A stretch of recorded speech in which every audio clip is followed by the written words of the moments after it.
जैसा कि आप सब जानते ही हैं कि 2014 से लेकर 2022 के बीच में एजेंसियों द्वारा ईडी, सीबीआई जैसी एजेंसियों द्वारा जितने मुकदमे नेताओं पर करे गए उसमें से 95% मुकदमे बीजेपी के राजनीतिक विरोधियों के खिलाफ, यानी कि बीजेपी के पॉलिटिकल ओपोनेंट्स यानी कि विपक्षियों के खिलाफ किए गए।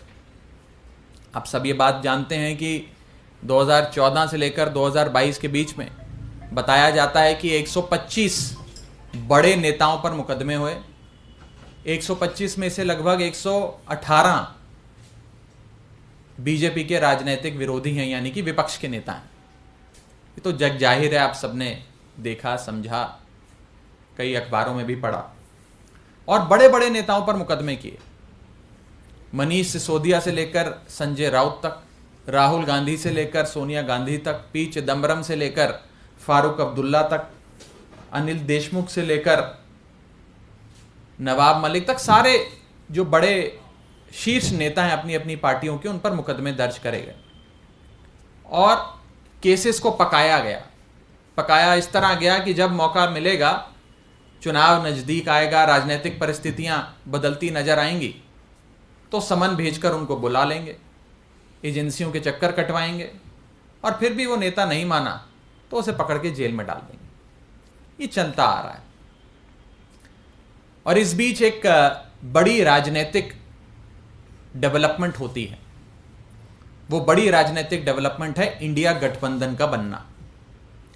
इंडिया गठबंधन के बनने से भाजपा पूरी तरीके से डर गई, घबरा गई और भाजपा को यह समझ में आ गया कि अभी तक वो ये तमाम पार्टियां अलग अलग चुनाव लड़ती थी, वोट बढ़ जाता था तो बीजेपी सीटें जीत जाती थी, सरकार बना लेती थी।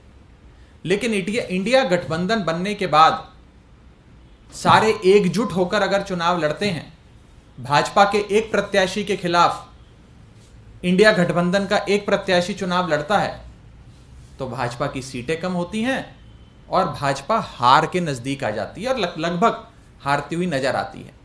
ये डर कहीं ना कहीं बीजेपी को सता रहा है और इसी के चलते हमारे सूत्र हमें बताते हैं कि एक योजना बनी है। इन पुख्ता सूत्रों का कहना है, ये योजना है कि जो टॉप लीडरशिप है इंडिया गठबंधन के पॉलिटिकल पार्टीज की, जो मेन नेता हैं इंडिया गठबंधन के, उन्हें पकड़ के जेल में डाल दो।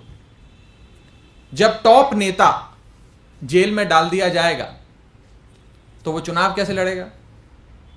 वो तो कोर्ट, कचहरी, वकील, एजेंसी, जेल के चक्कर काटता रह जाएगा। पार्टी कैसे चलेगी? तो यानी कि अगर इंडिया गठबंधन के एक एक नेता को, जो शीर्ष नेता है, टॉप लीडरशिप है पार्टी की, या पार्टी का मेन मुखिया है, मेन अध्यक्ष है, अगर उसे ही पकड़ के जेल में डाल दोगे तो रेस में तो अकेले भाजपा दौड़ेगी और अकेले ही जीत जाएगी। जब रेस में कोई दौड़ेगा ही नहीं उनके साथ तो अकेले ही दौड़ेगी और अकेले ही जीत जाएगी।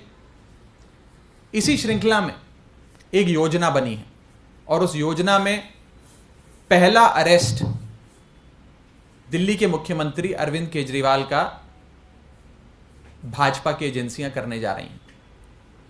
दिल्ली में 7 लोकसभा की सीटें हैं। इंडिया गठबंधन अगर एकजुट होकर लड़ता है तो 7 की 7 सीटें बीजेपी हार रही है। आप भी जानते हैं, हम भी जानते हैं। और ये 7 की 7 की सीटों की हार बीजेपी को इतना सता रही है कि वो अपने अरेस्ट की शुरुआत दिल्ली से करने जा रहे हैं और पहला अरेस्ट अरविंद केजरीवाल जी का करेंगे, ताकि इन 7 सीटों पर आम आदमी पार्टी लड़ने लायक ना रहे। जब नेता ही नहीं होगा तो पार्टी कैसे चुनाव लड़ेगी? और अरविंद केजरीवाल जी को जेल में डालो, 7 सीटें दिल्ली की अपनी जेब में डालो।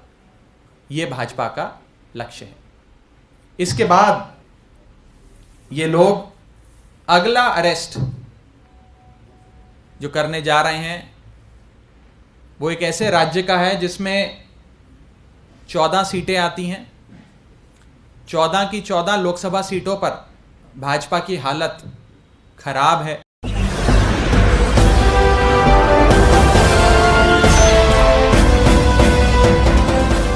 देख रहे हैं लाइव न्यूज 99। सबसे पहले।